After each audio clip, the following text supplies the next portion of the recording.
Okay, Honors United States History. Here is your test review for your multiple choice test that will be given next Wednesday. We will meet in the Commons. Here we go. Number 1.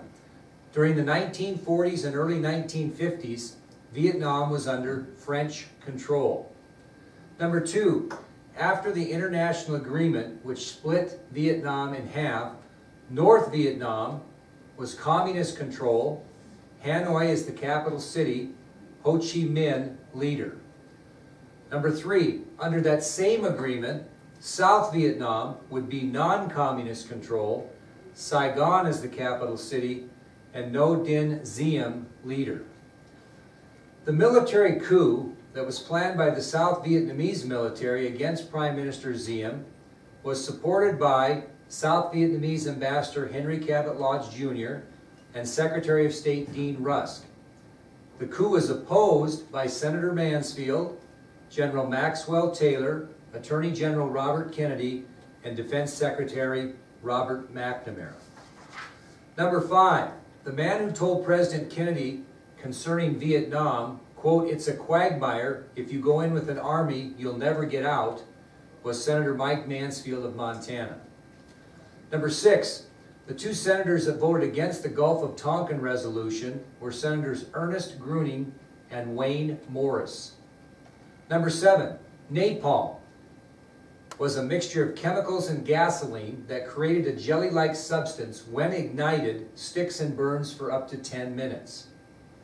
Number 8, Agent Orange was a toxic herbicide which was intended to affect North Vietnamese food and water supplies, along with killing the jungle foliage to reveal communist hiding places. Number 9, examples of terrorism used by the North Vietnamese guerrillas included planting bombs in marketplaces, bars and nightclubs, on children, and in South Vietnamese cities. Number 10, by the end of 1965, American casualties numbered approximately 2,500, with over 190,000 combat troops in Vietnam. Number 11, by the end of 1966, American casualties numbered approximately 33,000, with over 400,000 combat troops in Vietnam. Number 12, by the end of 1967, American casualties numbered approximately 100,000, with over 500,000 combat troops in Vietnam. Number 13, the year 1967 was a tough year for the United States in Vietnam because in excess of 14,000 American soldiers were killed in Vietnam. In excess of 80,000 American soldiers were seriously wounded in Vietnam. The financial cost in fighting the Vietnam War reached $1 million a day. And by that time, in 1967, the Vietnam War had become the second longest war in American history, only to the Revolutionary War.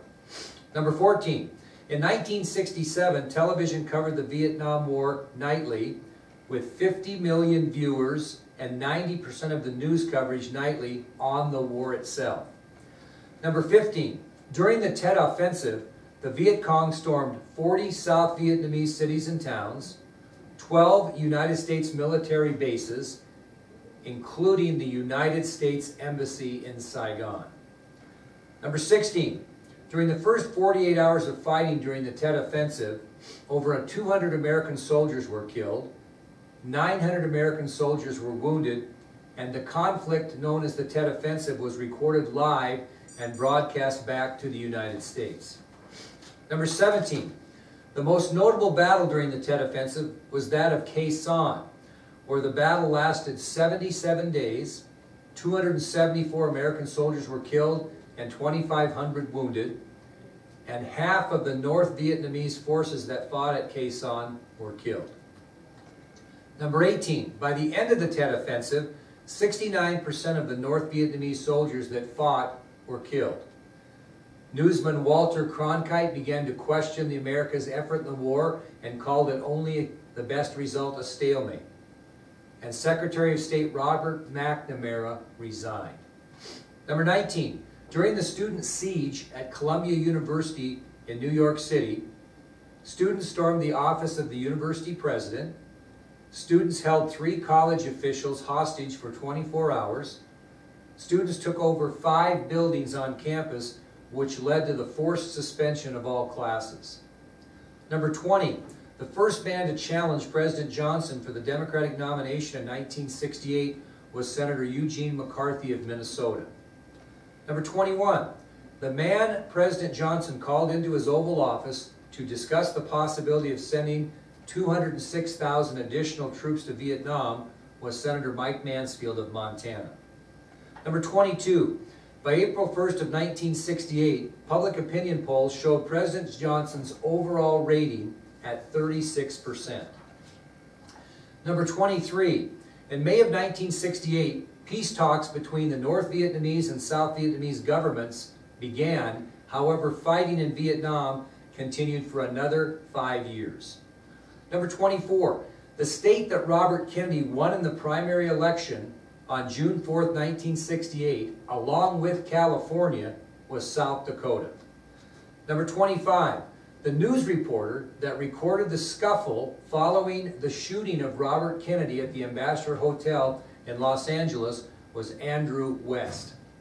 Number 26, the aftermath of the shooting of Senator Kennedy resulted in several people being wounded. Elizabeth Stevens, Paul Schrade, Ira Goldstein, William Wessel, and Erwin Stroll. Number 28, with Senator Kennedy at the time of his death were his wife Ethel, his sister Jean Ann, his sister Patricia, his brother-in-law Stephen Smith, his sister-in-law Jackie Kennedy, and his brother Edward Kennedy. Number 28, Senator Edward Kennedy ended his eulogy for his brother Robert at the funeral in New York with the following quote: "Some men see things as they are and say why. I dream things that never were and say why not." Number 29, after the assassination of Robert Kennedy, Secret Service protection was provided for all presidential candidates, and the Democratic Party's chance of winning the election of 1968 diminished. Also after the assassination of Robert Kennedy, a 24-year-old Palestinian by the name of Sirhan Sirhan was arrested for the murder. And the final question, number 30. Prior to serving as Attorney General under his brother John Kennedy, Robert Kennedy served in the United States Navy. He played football on the Harvard varsity team. He managed John Kennedy's Senate and presidential campaigns, and he squared off against Teamster Union leader Jimmy Hoffa. There is your test, 30 multiple choice questions. They'll be worth 4 points apiece. That will be 120 points on the test. It'll be the last test we take before our wondrous trip to Washington, D.C. So I wish you luck and study up.